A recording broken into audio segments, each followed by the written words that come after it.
Hi, this is Renee from Everyday Homeschool, and I'm going to explain the game Slow Fast, which is a great early reading game that I mentioned in my free literacy guide. So here's how the game works.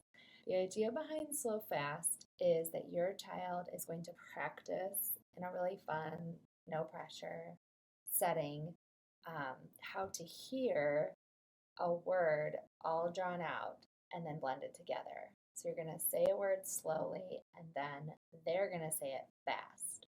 So an example would be goldfish. And they would say goldfish. And you want to set it up, or another example would be, you know, hippo, and so you want to set it up like a game and just say, let's play a game called Slow Fast. I'm going to say something slow and you say it fast to try to figure out what word I'm saying.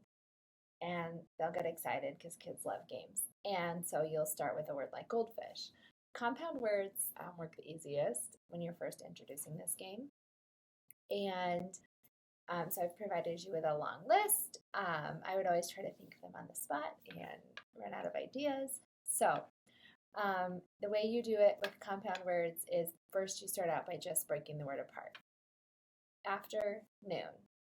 And then you'll say, okay, I'm going to do a trickier one. Airplane. You'll go, airplane. That wasn't tricky, or something, because they love to think that they're beating you. And so you'll go on, maybe you'll do a couple, and you'll say, okay, that's too easy. Now I'm going to do one that's really hard. And this is where you would do the second part of phase one, which is to say the compound word really drawn out, like this. Starfish. There we go, starfish. Or maybe it'll be hard and you want to help them by shortening the sound. They'll say, I don't know. You'll say, let me try it again. Starfish. Or maybe you'll connect it for them. Starfish. Okay, and you can kind of just make a judgment call based on how your child is responding to the game. And if they've lost interest or they're like, done, or you feel done, just be like, oh, that's such a fun game, and go play. Sometimes I would be playing this with my one child who was learning to read, and then her younger brother, who was just 3 at the time, would say, well, I'm going to play, and so I'd do it with him for fun. But, it's definitely something that you can play more or less depending on the kid's age and their interests, etc. Okay, so phase 2, you're going to stick to non-compound words that they know. So I like to start with family names. One child in our family's name is Addie. So I might say, okay, now I'm going to give you one that's a little more challenging than goldfish. Addie. And they hear it. Addie. Okay, try to guess this one. Lucas. Okay, so if you can start within a category of something that's familiar to them, names are easy. Then like other activities they like, TV shows, characters, whatever. Things that they're kind of are in a category, you're giving them a context by sticking in that category. And then they're just practicing hearing the word slow and then saying it fast. So the whole game, slow, fast, slow, fast. Okay, and then the third phase that is kind of the most similar to the skill that you're really trying to teach, which has to do with blending sounds together, is to just pick random words, and usually you want to think about like beginning reading words. So cat, hat, top, mop, think Dr. Seuss. And not very many sounds, and you want to just draw them together as much as you can.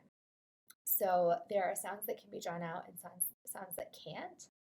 You can't draw out the sound k, okay? It's just k. You can't, you could say ka, but you're actually not drawing out the k part of the sound. You're drawing out the Same with the sound b.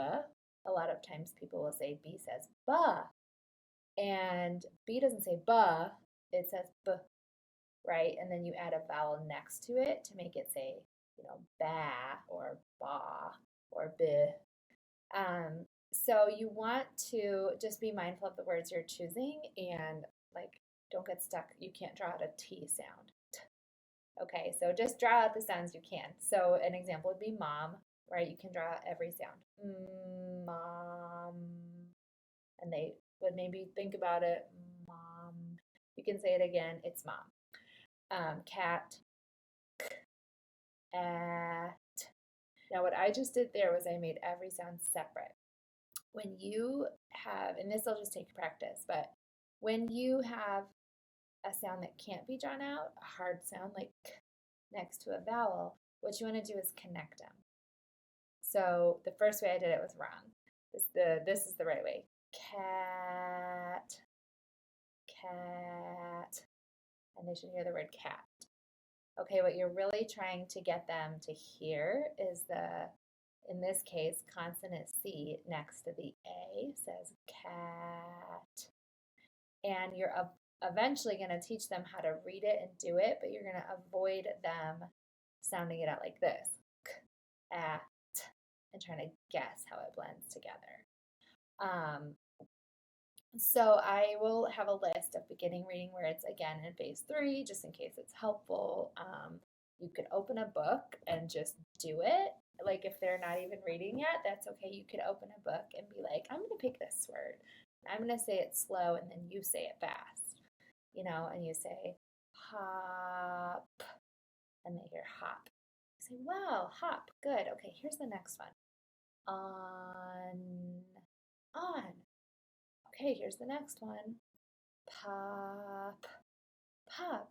You say, wow, you just figured out all 3 of those words from listening to me. Hop, on, pop. That's what those words say. Eventually I'm going to teach you how to read those words. And so this game, don't overplay it. I wanted this game to be clear how you play it, but you don't need to even spend 10 minutes a day playing it. I'm talking less than 5. Play it over snacks, play it before or after you read a book. If your child is school age and you're starting to really formally teach reading, you could use it as like, we're going to play slow fast and then we're going to learn 3 letter sounds. So you can kind of incorporate it in your school or not. You can be jumping up and down, jumping off the couch. This should be fun. So at the minute your child is like, I don't care about this, just let it go and do it again later when they're snuggled up with you and interested in it. And some kids will have a shorter attention span for this. They'll want to do 4 words and then they'll be done. And some kids will want to play it until you're like, okay, I'm done playing this game, and they'll outlast you.